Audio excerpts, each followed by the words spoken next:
Polda Kalsel berhasil membongkar jaringan internasional yang dikendalikan dari Malaysia memasok 50 kg sabu-sabu ke Banjarmasin.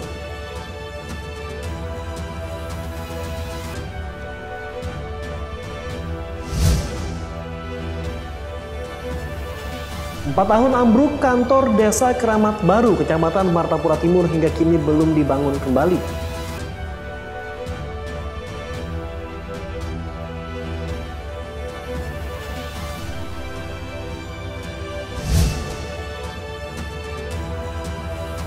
Dalam rangka menyambut HUT RI ke-79, Dinas Kesehatan Tanah Laut menggelar kejuaraan bulu tangkis antar pegawai.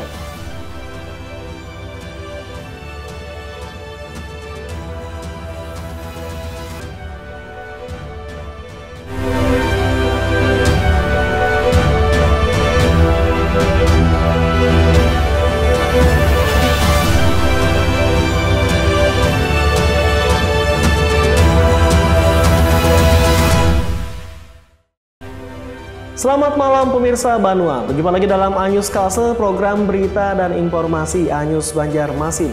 Ketiga laporan tadi dan sejumlah berita penting yang telah disiapkan untuk Anda.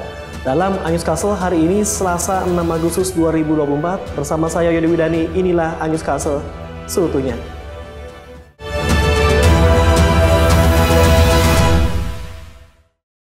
Untuk sekian kalinya, pengungkapan tindak pidana narkotika dalam jumlah besar kembali berhasil diungkap oleh jajaran Ditres Narkoba Polda Kalsel. Kali ini polisi berhasil mengamankan narkotika jenis sabu seberat 50 kg dari 2 orang tersangka. Diduga dari jaringan internasional yang dikendalikan dari Malaysia. Direktorat Reserse Narkoba Ditres Narkoba Polda Kalsel berhasil membongkar jaringan internasional yang dikendalikan dari Malaysia memasok 50 kg sabu-sabu ke Banjarmasin. Hal ini diungkapkan saat gelar pengungkapan tindak pidana narkotika yang dipimpin Kapolda Kalsel Irjen Pol Winarto di Mako Polda Kalsel di Banjarbaru Selasa siang. Selain sabu, polisi juga mengamankan 15.671 butir pil ekstasi dan 173,07 gram serbuk ekstasi. Barang bukti fantastis itu disita dari 2 pengedar berinisial WO dan AY dengan tangkapan terpisah oleh tim Opsnal Subdit 1 dan Subdit 3 Ditres Narkoba Polda Kalsel di bawah Komando Direktur Reserse Narkoba Polda Kalsel Kombes Pol Kelana Jaya. Diduga tersangka WO warga Jawa Barat ini diperintah membawa narkotika dari jaringan Malaysia masuk melalui Kalimantan Barat ke Banjarmasin. Sedangkan AY juga jaringan Malaysia yang memasok sabu-sabu ke Banjarmasin melalui jalur laut dan jalur darat.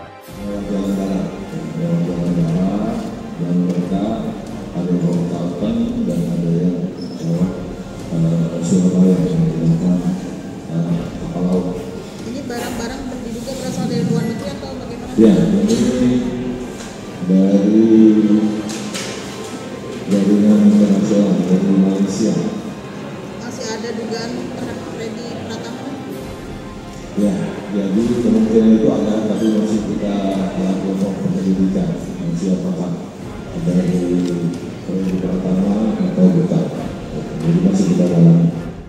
Keduanya kini ditahan dan dijerat pasal tentang narkotika dengan ancaman pidana penjara paling singkat 6 tahun dan paling lama 20 tahun. Dari Banjarbaru, M. Ahyar, iNews melaporkan. Sementara itu, jajaran Satres Narkoba Polda Kota Baru kembali berhasil mengungkap 2 kasus narkotika berjenis sabu. Selain barang bukti beberapa paket, polisi juga berhasil mengamankan 1 unit mobil. Bahkan diduga ada pelaku lainnya yang ternyata masih berada di dalam tahanan Lembaga Pemasyarakatan kelas 2A Kota Baru. Saat ini petugas masih melakukan pendalaman. Satres Narkoba Polres Kota Baru menggelar press release pengungkapan perkara narkotika di Aula Gedung Sanika Satyawada dengan menghadirkan tersangka serta beberapa paket sabu-sabu dan barang bukti lainnya. Rilis dipimpin Kapolres Kota Baru, AKBP Doli M. Tanjung, Senin siang. Kapolres Kota Baru mengungkapkan Satres Narkoba berhasil menangkap 2 orang tersangka, yakni perkara pertama residivis berinisial HB warga di Kecamatan Kelumpang Hilir yang pernah dipenjara 2009 dan bebas 2013 dengan kasus yang sama. Untuk pelaku dikenakan pasal tentang narkotika dan diancam kurungan penjara hingga 20 tahun. Kemudian kasus yang kedua, tersangka berinisial SY diduga kurir merupakan warga dari Kecamatan Kelumpang Barat. Selain barang bukti 8 paket sabu, juga diamankan 1 unit mobil. Tersangka dikenakan pasal tentang narkotika dan ancamannya 5-20 tahun kurungan penjara. Di bulan ini ada 2 hasil tangkapan. Yang pertama itu waktu kejadian hari Selasa tanggal 30 bulan Juli di tahun 2024, lokasinya berada di Pelumpang Hilir, Kabupaten Kota Baru. Kemudian tersangka inisial HB, ya, inisial HB, warga negara Indonesia, suku Jawa, pekerja swasta. Barang bukti yang ditemukan 3 paket sabu dengan berat kotor 1,17. Tersangka berinisial SY, ya, berdomisili di Kecamatan Kelumpang Barat, Kabupaten Kota Baru, dengan barang bukti 8 paket sabu dengan berat kurang lebih 20,80. Pihak kepolisian sendiri hingga sekarang masih melakukan pendalaman terhadap 2 orang tersebut, terlebih terkait dugaan keterlibatan salah satu narapidana yang sekarang masih mendekam di dalam jeruji besi di Lapas Kelas 2A Kota Baru. Dari Kota Baru, Zainal Hakim, iNews melaporkan. 4 tahun ambruk kantor desa Keramat Baru Kecamatan Martapura Timur hingga kini belum dibangun kembali. Info selengkapnya sesaat lagi hanya di iNews Kalsel.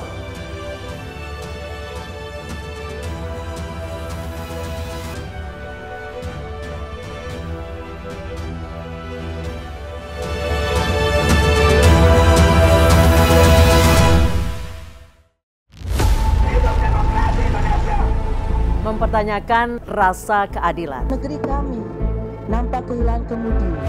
Kebenaran, keberanian, dan juga kejujuran. Itu hak demokrasi, nggak apa-apa. Saatnya kita bicara. Tuntaskan di sini. Menyampaikan dari kacamata mahasiswa. Saya Aryo Ardi. Saya Anisha Dasuki. Interupsi hanya di iNews.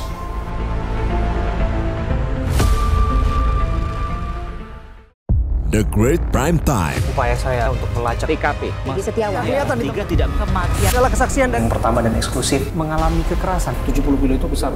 Meluruskan apa yang kusut. Ada persoalan hukum. Bersama saya, Abraham Silaban. AB Plus, setiap Senin pukul 8 malam. Apakah hasilnya nanti akan berbeda? Tidak mungkin ini. Liga tidak mengetahui sama sekali kejadian itu. Runding di sini kan untuk mencari solusi. Saya Aiman Wicaksono, inilah Rakyat Bersuara, Selasa pukul 7 malam. 25 orang kobaran api dan 4 orang ikan api. Setelah terjadi saya tangkap. 1 dari sekian, pokoknya ada orang tepas rem dan kaki menjadi saksi kunci. Juga mendengar bahwa The Prime Show, Rabu pukul 8 malam. mengatakan nasib Peggy carut marut ini masalah. Dengarkan dulu. Apakah yang Dan meluruskan apa? saya Anisha Dasuki. Dan saya Aryo Ardi. Interupsi Kamis pukul 8 malam. Only on iNews. Temani weekendmu bersama program kuliner spesial. Kalaparan, eksplor gokil wisata kuliner. Tempat makan yang jarang terekspos.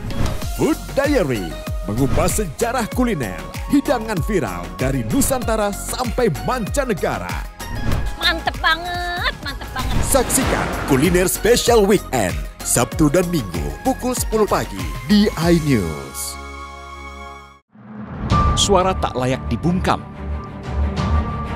Intelektualitas perlu diuji. Integritas butuh konsistensi demi demokrasi yang hakiki. Suarakan kejujuran demi keadilan menuju kebenaran. Saya Aiman Wicaksono, saatnya rakyat bersuara.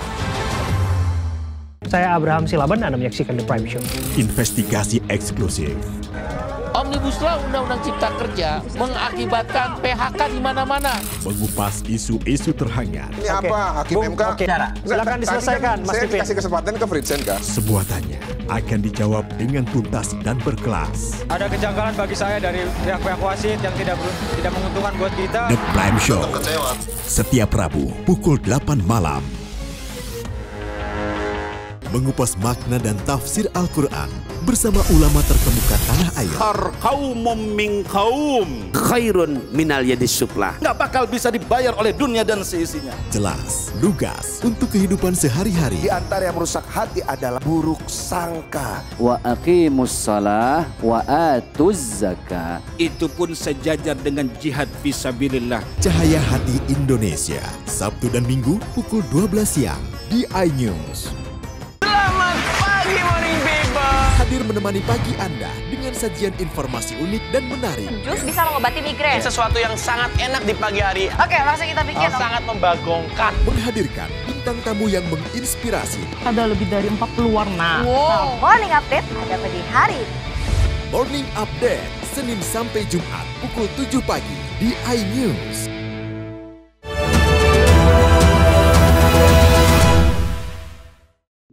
Terima kasih pemirsa, tetap bersama kami.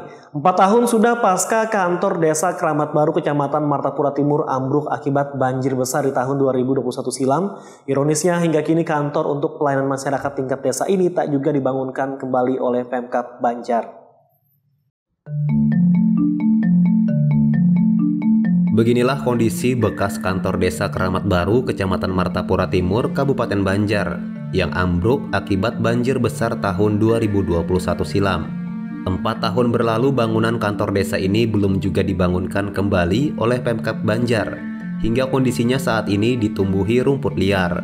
Pihak pemerintah desa dan kecamatan sudah berulang kali memasukkan usulan pembangunan ulang di tingkat musrembang, namun tak juga mendapat tanggapan dari Pemkab.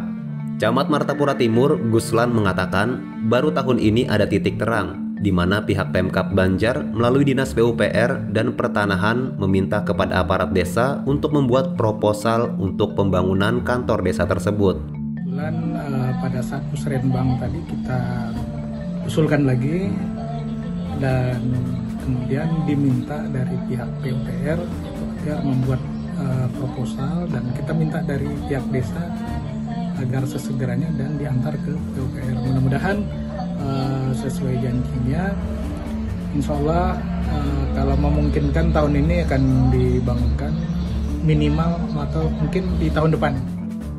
Camat berharap pemerintah daerah dapat memperhatikan permasalahan ini karena kantor desa merupakan pusat pelayanan untuk masyarakat. Dari Kabupaten Banjar, Sairi iNews melaporkan. Ya pemirsa, aparatur sipil negara atau ASN diharapkan menjaga netralitas serta mematuhi rambu-rambu yang sudah disampaikan selama menghadapi masa pilkada. Hal ini disampaikan Komisioner Bawaslu Kalsel saat menghadiri sosialisasi pengawasan partisipatif pada Pilkada Serentak 2024. Inilah suasana saat berlangsungnya sosialisasi pengawasan partisipatif pada Pilkada 2024 yang akan berlangsung pada 27 November mendatang. Kegiatan sosialisasi ini melibatkan 34 organisasi masyarakat, organisasi kepemudaan, dan organisasi kemahasiswaan yang ada di Kabupaten Tala. Acara digelar di salah satu hotel di Banjarbaru akhir pekan tadi.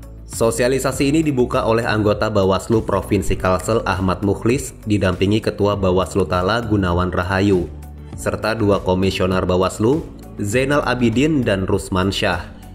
Pada kesempatan ini Komisioner Bawaslu Kalsel Ahmad Mukhlis menyinggung tentang netralitas ASN, TNI, dan Polri. Bagi ASN mereka tetap memilih namun harus netral dalam pemilihan, sesuai dengan Undang-Undang Nomor 5 Tahun 2014 tentang ASN, di mana ASN wajib menjaga netralitas, artinya ASN dilarang menjadi anggota atau pengurus parpol.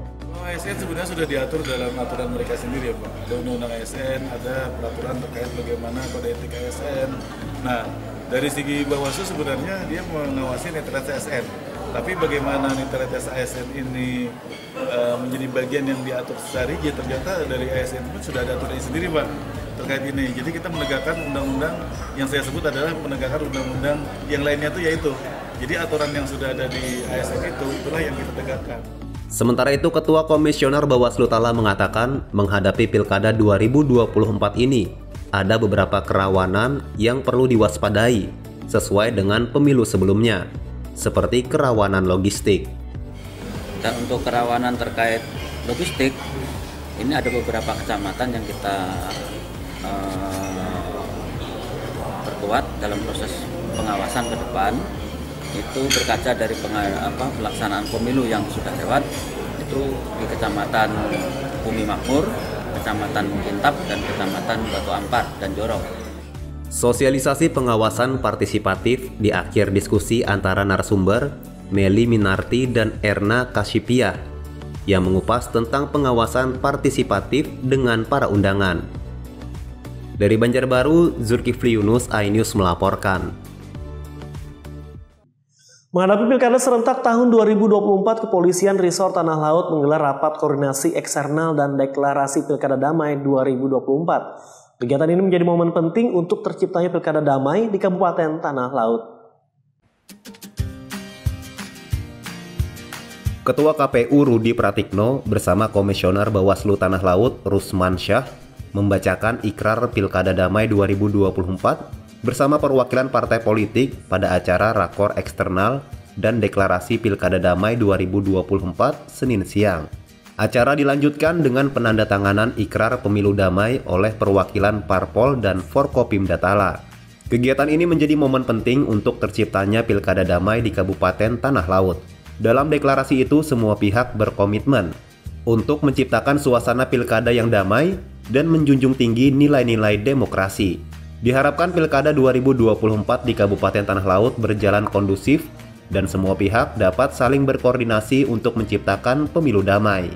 Deklarasi damai antara semua partai politik ataupun partai pengusung nantinya di Pilkada tahun 2024 di Kabupaten Tanah Laut. Nah, jadi saya sudah sampaikan, sudah saya bacakan arahan-arahan dari Pak Bupati bahwa kita nanti ke depan di dalam menyongsong ini agar dijaga kondusivitas, kemudian dijaga keamanan, jaga ketertiban. Bagi penyelenggara tentu sudah disampaikan tadi terkait hal-hal yang sifatnya nanti menjadi sebuah konflik di dalam pemilu, dan saya yakin ini sudah menjadi persiapan baik dari penyelenggara ataupun dari aparat hukum. Kapolres Tanah Laut AKBP Muhammad Junaidi Joni mengatakan menghadapi Pilkada 2024 ini, pihaknya mempersiapkan ratusan personel mulai dari tahapan pendaftaran calon hingga selesai pengumuman pemenang Pilkada. Jumlah personel yang kita siapkan sekitar 500 personil yang kita siapkan.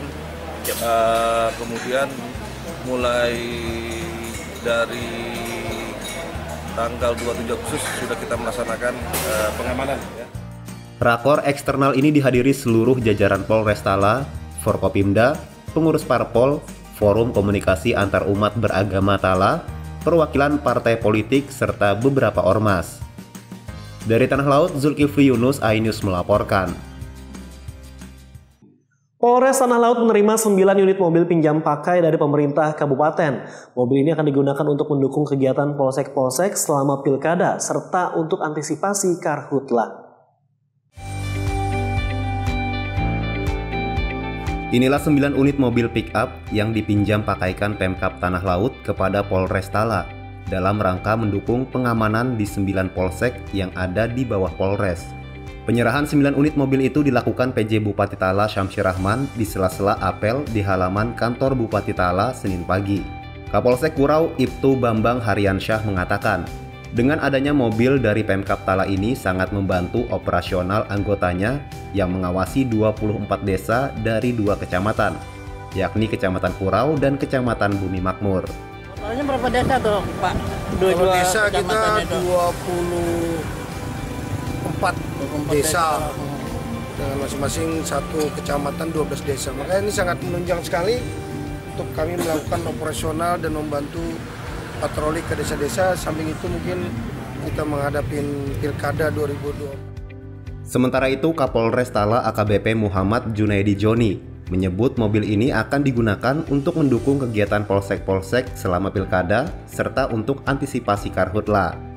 yang pakai kendaraan Hilux single cabin sebanyak 9 unit yang akan digunakan untuk polsek, operasional polsek dalam rangka kesiapan pilkada dan antisipasi karhutla di wilayah Kabupaten Tanah Laut. Berarti nanti digunakan oleh polsek-polsek? Polsek itu akan dimanfaatkan, akan dioperasionalkan oleh jajaran polsek-polsek. Pada hari yang sama, usai menerima mobil dari PJ Bupati Tala, jajaran Polres Tala juga menggelar rapat koordinasi eksternal sekaligus deklarasi Pilkada Damai 2024 yang dihadiri jajaran Forkopimda Tala, Komisioner KPU, Komisioner Bawaslu, dan perwakilan partai politik. Dari Tanah Laut, Zulkifli Yunus, iNews melaporkan. Pemirsa, Badan Penyelenggara Jaminan Sosial BPJS Ketenagakerjaan Wilayah Kalimantan memberikan penghargaan Paritrana Award kepada PT John Lynn Group atas kontribusinya dalam mengimplementasikan perlindungan jaminan sosial ketenagakerjaan bagi para pekerja.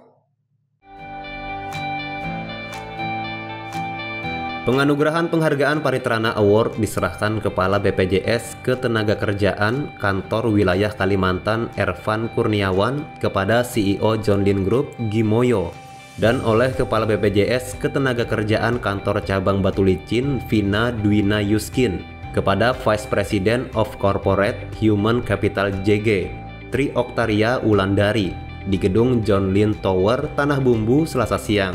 Pemberian penghargaan Paritrana Award sebagai salah satu upaya untuk memotivasi berbagai pihak, baik Pemda maupun pelaku usaha dalam mengimplementasikan perlindungan jaminan sosial ketenagakerjaan bagi para pekerja.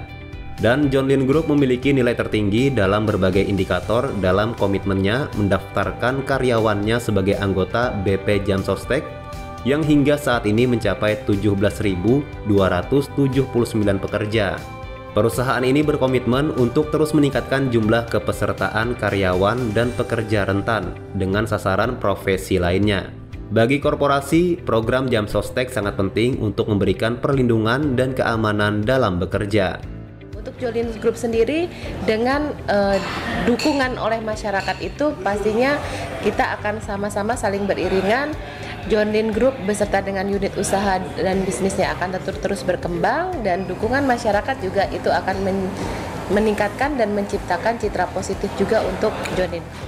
Nah, terus kemudian di sisi lain lagi ada penilaian terkait dengan kepedulian John Lynn terhadap pembangunan literasi ataupun pembangunan dalam bentuk pemberian bantuan iuran kepada masyarakat di sekitar. Jadi John Lynn ini juga ikut aktif membangun literasi. Pada kegiatan tersebut turut dirangkai dengan penyerahan santunan kematian kepada 2 peserta pekerja rentan yang dibiayai PT John Lynn Group yang berprofesi sebagai petani dan guru ngaji, diterima langsung oleh ahli waris. Dari Tanah Bumbu, Zainal Hakim, iNews melaporkan. Dalam rangka menyambut HUT RI ke-79, Dinas Kesehatan Tanah Laut menggelar kejuaraan bulu tangkis antar pegawai. Infonya sesaat lagi hanya di iNews Castle.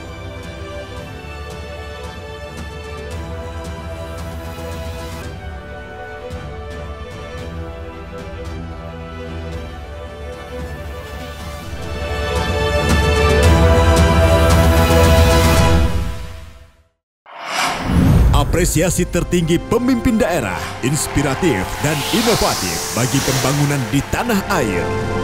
Dimeriahkan oleh Wika Salim, Arlida Putri, Roni Aida, Abdel, Abdul, Funky Papua All Star, dipandu oleh Robi Purba, Amanda Zevania. Penghargaan diberikan kepada Pemimpin Daerah Award 2024, Kamis 8 Agustus pukul 9 malam di iNews. Temani weekendmu bersama program kuliner spesial. Kalaparan, eksplor gokil wisata kuliner. Tempat makan yang jarang terekspos. Food Diary, mengupas sejarah kuliner, hidangan viral dari Nusantara sampai mancanegara. Mantep banget, mantep banget. Saksikan Kuliner Special Weekend, Sabtu dan Minggu pukul 10 pagi di iNews. Suara tak layak dibungkam. Intelektualitas perlu diuji. Integritas butuh konsistensi. demi demokrasi yang hakiki. Suarakan kejujuran demi keadilan, menuju kebenaran. Saya Aiman Wicaksono, saatnya rakyat bersuara.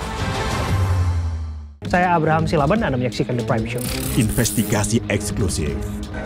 Omnibus Law Undang-Undang Cipta Kerja mengakibatkan PHK di mana-mana. Mengupas isu-isu terhangat. Ini apa? Hakim MK?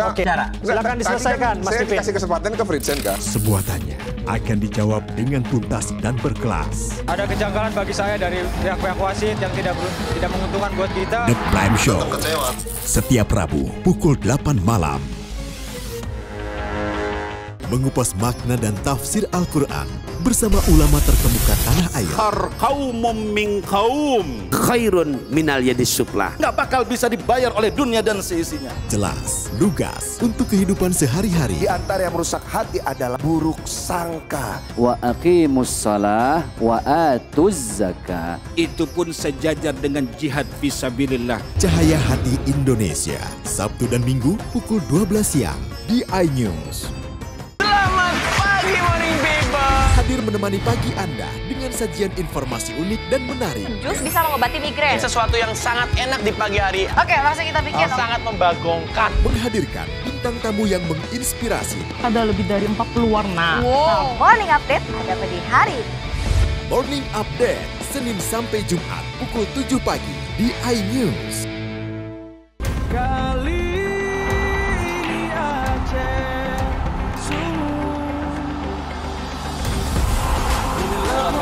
Winda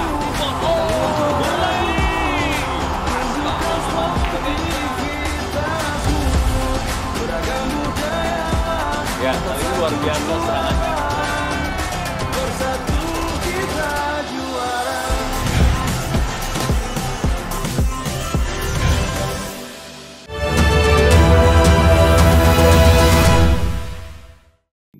Pemirsa, Anda masih di iNews Castle. Dalam rangka menyambut HUT RI ke-79, Dinas Kesehatan Tanah Laut menggelar beberapa lomba, salah satunya kejuaraan bulu tangkis antar pegawai sekabupaten.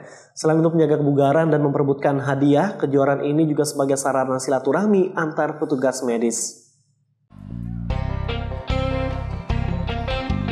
Pemukulan shuttlecock oleh Kepala Dinas Kesehatan Tanah Laut menandai dibukanya kejuaraan bulu tangkis antar pegawai Dinkes Tala dan jaringannya Selasa siang.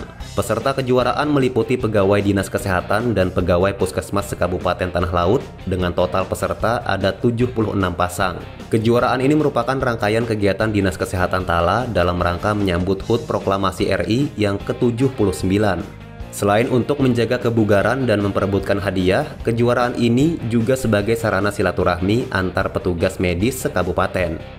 Dari kami Dinas Kesehatan, kegiatan ini adalah untuk mewujudkan silaturahmi di antara sesama kami.